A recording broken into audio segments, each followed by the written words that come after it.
Students, today we will read about 6th class geography for chapter maths. In previous chapter, we have read about Earth's movement, rotation, revolution, longitude, latitudes, fridge zone, tamarind zone, and time zones. So now today we will read about maps. You have learnt in the previous chapter about the advantage of the globe. पिछले lesson में previous lesson में आपने globe की जो advantage है, उसकी जो महत्वता है, उपयोगिता है, उसके बारे में आप पढ़ चुके हो. However globe has limitations as well. फिर भी ग्लोब की कुछ लिमिटेशन होती है, कुछ सीमाएं होती है. A globe can be useful when we want to study the earth as a whole. Globe तभी फायदेमंद है ज़्यादा जब पूरी पृथ्वी का हम अध्ययन करना चाहते हैं, होल अर्थ का एक साथ. But when we want to study only a part of the earth, लेकिन जब हमें पृथ्वी के एक पार्ट का स्टडी करना हो, एज अबाउट आवर कंट्री, मान लो हमें हमारे देश के बारे में स्टडी करनी है, स्टेट्स के बारे में या डिस्ट्रिक्ट के बारे में या टाउन या विलेज के बारे में, it is of little help. तो यह हमारे लिए उतना उपयोगी नहीं हो सकता, थोड़ा कम उपयोगी होता है. In such a situation we have use maps. और ऐसी स्थिति में हमें किसका यूज करना होता है? मैप का. A map is a representation or a drawing of the earth's surface or a part of it drawn on a flat surface according to a scale. मानचित्र, मैप, मानचित्र बोलते हैं इसको. पृथ्वी की सतह या इसके एक भाग का पैमाने के माध्यम से चपटी सतह पर खींचा गया चित्र है. But it is impossible to flatten a round shape completely. लेकिन जो अर्थ की शेप है वो राउंड है, फिर भी इसको पूरी तरह से चपटा करना मैप पर असंभव है. We find that map are useful to us for various purpose. हम देखते हैं कि मैप हमारे लिए वेरियस पर्पज से, अलग अलग उद्देश्यों से फायदेमंद है. One map shows A small area and a few facts. कुछ मानचित्र एक छोटे से क्षेत्र को या कुछ फैक्ट्स को या तथ्यों को शो करता है. अनदर मैप में contain as many fact as a big book. और कुछ दूसरे मानचित्र हैं, मैप हैं, वो एक बड़ी बुक की तरह फैक्ट्स को रखते हैं या तथ्यों को रखते हैं. When many maps are put together, we get an atlas. और जब बहुत सारे मैप्स को एक साथ रख दिया जाए तो क्या कहलाता है? एटलस. उसको बोलते हैं atlas. Atlas are of various sizes. Atlas के अलग अलग साइज होते हैं, मेजरमेंट्स अलग अलग होते हैं, ड्रॉन ऑन डिफरेंट स्केल. और इनका जो पैमाना होता है, स्केल होता है, वो भी डिफरेंट होता है. Map provide more information than a globe. और मैप एक ग्लोब से ज़्यादा इंफॉर्मेशन प्रोवाइड करता है. They are of different type. और ये अलग अलग तरह के होते हैं. Some of them are described below. इनमें से कुछ नीचे दिए गए हैं. पहले ये देख लीजिए बच्चों. लेट्स डू, कुछ करके देखते हैं. Take an old rubber ball and draw whatever you like all over it. एक पुरानी रबर की गेंद ले लो और उस पर आप कोई भी जो कुछ ड्रॉ कर सकते हो बनाओ. You may also mark north pole and south pole on it.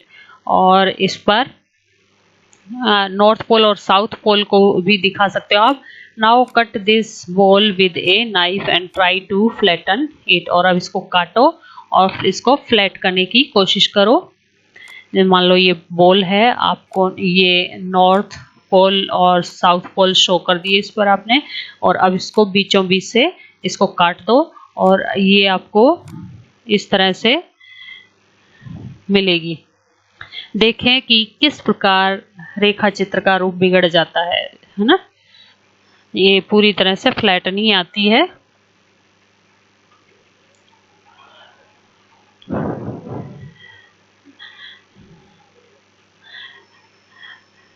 Physical map showing natural features of the earth such as mountain, plateau, plain, river, oceans etc. are called physical or relief maps। जैसे पृथ्वी की प्राकृतिक आकृतियां हैं, natural जो features हैं, उन पर mountains होते हैं, पर्वत होते हैं, प्लेट्यू पठार होते हैं, और प्लेन मैदान होते हैं, और रिवर नदियां, ओशंस यानी समुद्र, महासागर या समुद्र हैं। ये सब क्या कहलाते हैं?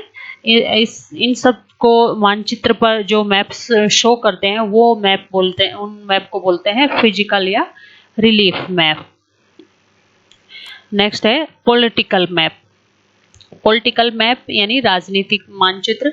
इसमें map show cities, town and villages and different countries, state of the world with their boundaries are called political map. जो जिस मैप में सिटीज शो करते हैं, टाउन्स दिखाते हैं, उसमें विलेजेस दिखाते हैं, बहुत सारी कंट्रियां, अलग अलग कंट्रियां शो होती हैं, स्टेट्स शो होते हैं, तो और उनमें उन राज्यों की वर्ल्ड में जितने भी स्टेट हैं या कंट्रीज है उनकी बाउंड्री शो होती है। वो कौन सा मैप होता है? Political map. नेक्स्ट है थीमेटिक मैप। थीमेटिक मैप होता है some map focus on specific information. कुछ स्पेसिफिक इंफॉर्मेशन पर बेस्ड होता है ये thematic map. Such as road map, जैसे रोड मैप है, रेनफॉल मैप है कि कहाँ कितनी वर्षा होती है, ये दिखाता है ये map showing distribution of forest. ये कुछ मैप क्या दिखाते हैं कि कितने जंगल हैं हमारी अर्थ पर, कितने प्रतिशत जो इसका हिस्सा है उस पर कितने फॉरेस्ट हैं, इंडस्ट्रीज कहाँ कहाँ है, कौन सी इंडस्ट्रीज कौन कहाँ पे है, कौन से स्टेट में है, कौन से कंट्री में है, या कौन से टाउन में लगी हुई हैं, are known as thematic map. और इसको क्या बोलते हैं? थीमेटिक मैप कहा जाता है। Suitable title are given on the basis of information provided in this map. इन मानचित्रों में दी गई सूचना के आधार पर इनका नामकरण किया जाता है। There are 3 component of map. Map के 3 कंपोनेंट बताए हैं या घटक बताए हैं, जैसे डिस्टेंस, डायरेक्शन और सिंबल। दूरी, दिशा और सिंबल यानी प्रतीक।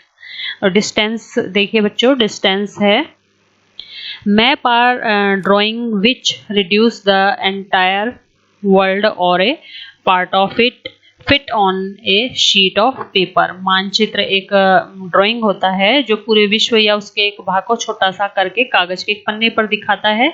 और we can say map are drawing to reduce scale.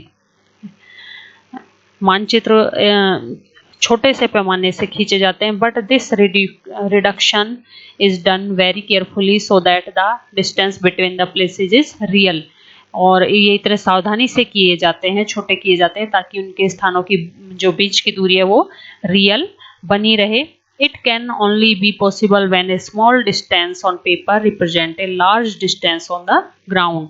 ताकि यह तभी संभव हो सकता है जब कागज पर एक छोटी सी दूरी स्थल को बड़ी दूरी को व्यक्त करती है। Therefore a scale is chosen for the purpose. इसलिए इस उद्देश्य के लिए स्केल को चुना जाता है, पैमाने को चुना जाता है।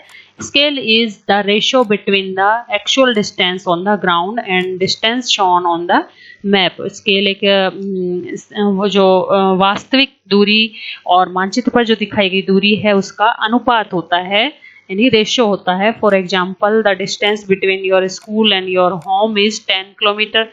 स्कूल और घर की दूरी 10 किलोमीटर है।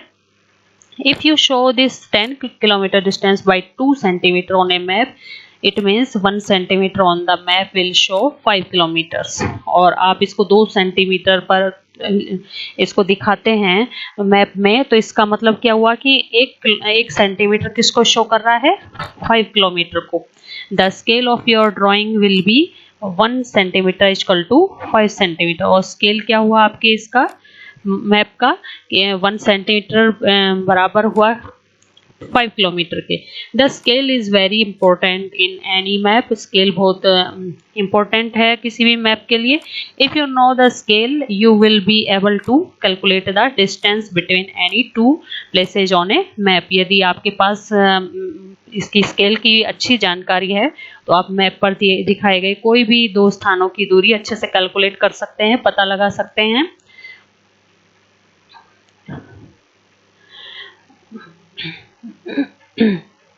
So students, now write about map, physical map, political map and thematic map, and about distance and scale. Okay students.